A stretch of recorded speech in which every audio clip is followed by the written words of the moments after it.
Donc c'est quand même un succès. Donc, même si on n'a pas l'habitude de les fêter, quoi. Auprès des utilisateurs. Hein, donc c'est pas un succès au niveau du top management, mais c'est un succès au niveau de la base. Fait qu'une simple maquette, avec des moyens très rudimentaires, elle a coûté à peu près 500 kg € de développement. Donc on est très loin des coûts de développement de logiciels de plusieurs centaines de millions d'euros, quoi. Mais utilisé de manière opérationnelle. Ça, c'était une volonté absolue de confronter des théories à la réalité. Et à la réalité mise dans les mains de personnes qui ne connaissent pas la théorie. Donc ça a pu se faire suite à un enchaînement d'initiatives locales. Parce que là, on est... il faut souligner, on est resté toujours en marge, je dirais, d'une politique globale de l'entreprise. Donc en marge des méthodes et des outils de la société. La première mise en œuvre a été faite dans la période 2006-2010. Dans le cadre opérationnel d'un métier de développement des contrôles moteurs et boîtes de vitesse, ce qui représente 400 personnes. Hein, à la fois des concepteurs, des valideurs, des architectes, des metteurs au point. Donc on a toute la, je dirais, on a toute la phase industrielle. Aujourd'hui, ils en sont à plus de 30 000 documents et modèles, des modèles essentiellement MATLAB, Simulink, des modèles physiques. Voilà, la deuxième, et ça s'est arrêté en 2010, comme comme le projet ISR, comme le reste. Voilà. Mais aujourd'hui, il continue sur cette lancée de l'utiliser, même si les usages aujourd'hui se sont bien dégradés. La seconde mise en œuvre, elle est récente, elle est actuelle. Donc là, le flambeau a été repris par un autre métier, très voisin du premier, hein, parce que là, c'est tout l'aspect de l'électronique. Moteur, boîte de vitesse et liaison sol. Donc là, on étend encore tout ce qui est direction, suspension et freinage. Voilà, là c'est pour vous donner une illustration très partielle du métamodèle, je dirais, sur lequel on a fondé la configuration d'usage de l'outil. Donc on retrouve en haut, je dirais, des entités de base RKM, hein, qu'on a évoqué ce matin, avec les entités produites, des vues, des descriptions de produits, donc qui sont des vues, et puis déclinées à tout l'environnement de management, de projet et de conception. Un exemple assez représentatif de l'outil, dont je vais vous faire une démonstration juste après, où là vous verrez que dans l'outil, le concept qui saute aux yeux de tout le monde à proprement parler, c'est les notions de vue. Donc là on est bien dans des notions de vue, je dirais, de type MCR, avec des vues qualifiantes sur des entités je dirais informationnel, hein, parce que là on est dans de la traçabilité de connaissances, quoi, gérées dans l'outil, quoi. Donc les entités sont qualifiées par des vues, voilà, au sens MCR, ISR, et les dimensions sémantiques, soit sont de type primitif ou des entités elles-mêmes RKM. Et ça, dans l'outil, je vais vous montrer là dans 2 minutes comment c'est, quoi. Du trio là où les entités produites et officialisées pouvaient elles-mêmes servir à leur tour de référentiel épistémique pour la construction d'autres entités. Et là on est sur des entités produites dans le cadre de projets qui elles-mêmes peuvent servir d'éléments de base pour la construction dans d'autres projets. Oui, autrement dit, la construction qui est achevée dans un projet donné, une fois qu'elle est qualifiée, que son officialisation est faite dans certaines circonstances, peut servir de point d'appui pour définir le RG d'un autre projet qui va à son tour construire quelque chose. Donc on a des relations de dépendance génétique, que tout le modèle de gestion des connaissances est fondé sur un modèle général de dépendance génétique entre produits dont le processus de création est totalement géré. Et c'est ce que l'on va voir, le processus de génération est totalement géré, puisqu'on se situe à une couche au-dessus par rapport à ce que l'on vous a présenté. On ne décrit plus des entités physiques, on gère le processus de description de ces entités. Donc on est dans des entités psychiques. Où là j'ai représenté un schéma classique d'ingénierie. Là, il est repris d'un schéma d'ingénierie système classique. Donc on a un domaine d'ingénierie, de l'ingénierie qui commence toujours par n'être pas validée, et ensuite elle l'est, par de l'officialisation. Dans l'ingénierie non validée, on peut, là, à chaque fois, ce sont des actions de qualification. On ne qualifie pas le produit, on gère sa qualification, qui l'a validé, qui ne l'a pas validé, et c'est ça qui va permettre in fine de dire, voilà, il peut être utilisable à quelque chose d'autre. On ne connaît pas là la qualification du produit. Tout ce que l'on fait, c'est de gérer son processus de qualification. Donc une entité, on la crée, avant même qu'elle ait pu, avoir un usage, on peut la supprimer. On peut l'utiliser dans une ingénierie validée, même si elle n'a pas été identifiée. Typiquement, nous verrons, je vous montrerai un exemple de ce type d'entité.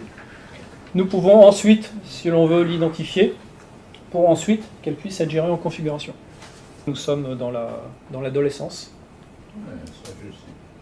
Là, nous passons à l'âge adulte, Et dans chacun des cas, on peut avoir une position de retrait de service dans un statut d'obsolescence, mais qui est réversible.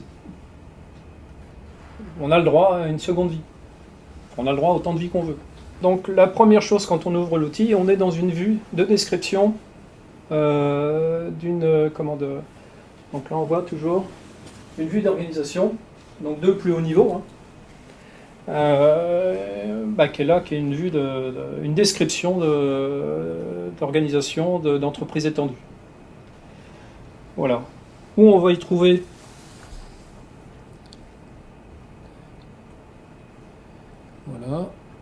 un élément qui est géré, qui est ce qu'on appelle un système de contrôle moteur. Alors système au sens classique, oui. Parce que le métier qui l'utilise, utilise à la fois un outil qui implémente des théories relativisées MCR et ISR, tout en ne les appliquant pas elles-mêmes dans la pratique de leur conception. Par contre, ils en bénéficient déjà dans celle de la gestion de leur livrable. On peut faire n'importe quoi, puisque, comme dans tout ISM, toute entité est construite, on peut construire absolument ce que l'on veut. Là, on gère dans cet outil les artefacts qui sont créés comme on veut et selon la méthode que l'on veut, peu importe. À partir du moment où tout est ex nihilo, rien n'est donné, on peut faire ce que l'on veut avec l'outil, gérer n'importe quoi dedans. Donc là, pour montrer l'exemple, cette entité, pour l'instant ce n'est qu'une étiquette, elle existe de par le fait qu'on va la décrire suivant différentes finalités. Des finalités qui ont été choisies. Ces vues-là, elles ne sont pas figées en dur dans l'outil, elles ont été configurées selon un cas d'usage.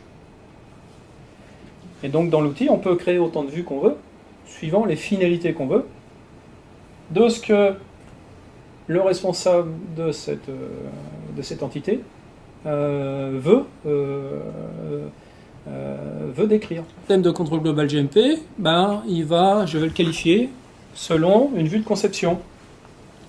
Quand je vais dans cette vue de conception, voilà, je suis là.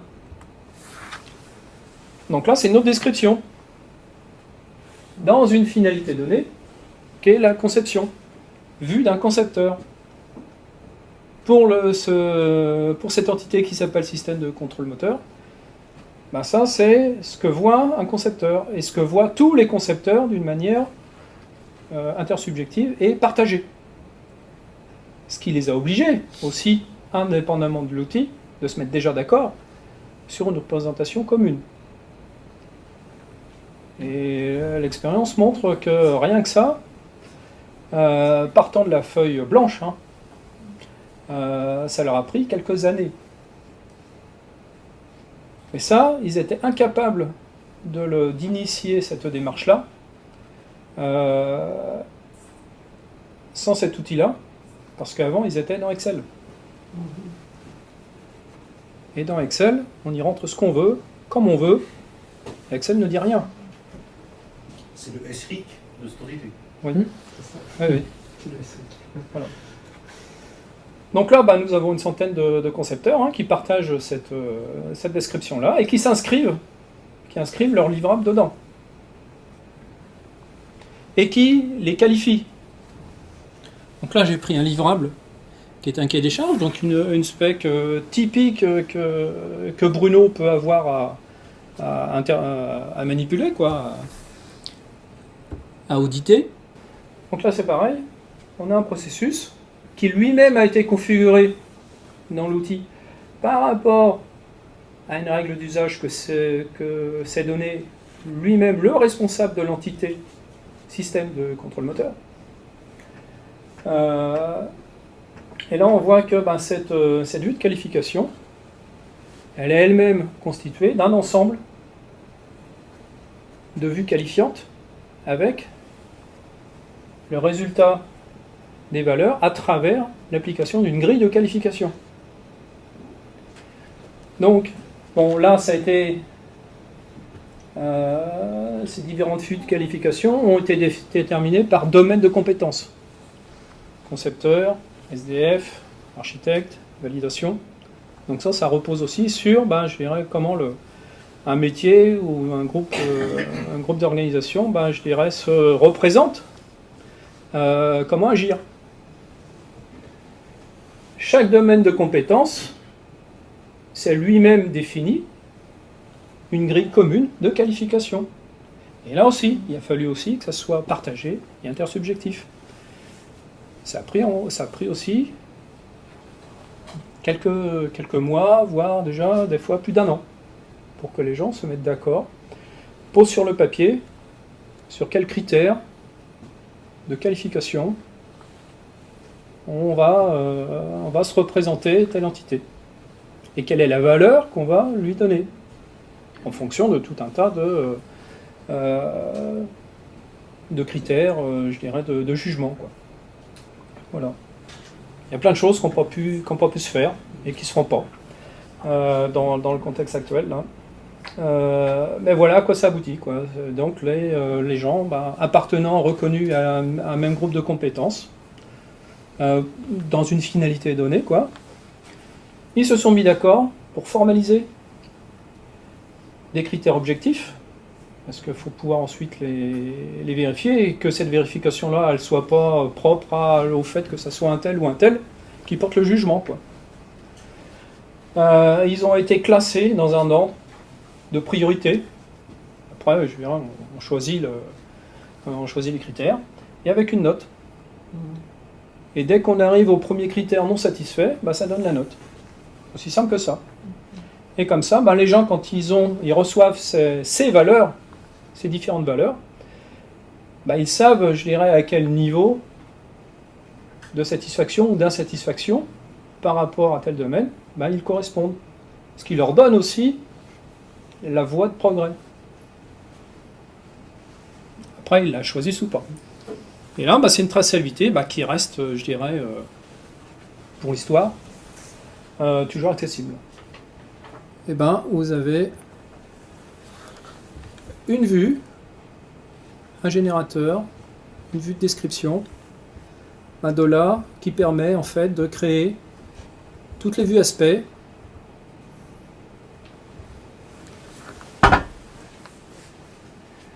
Et là, les attributs de description qui serviront à qualifier les entités. Donc là, on a une bibliothèque, on se crée une bibliothèque PSP qui est accessible, qui répond à chaque fois à des usages pratiques. On ne les crée pas comme ça pour la beauté du geste. Et qui ensuite seront mis à disposition des utilisateurs pour pouvoir, je dirais, créer leur configuration de qualification. On va peut-être arrêter là parce que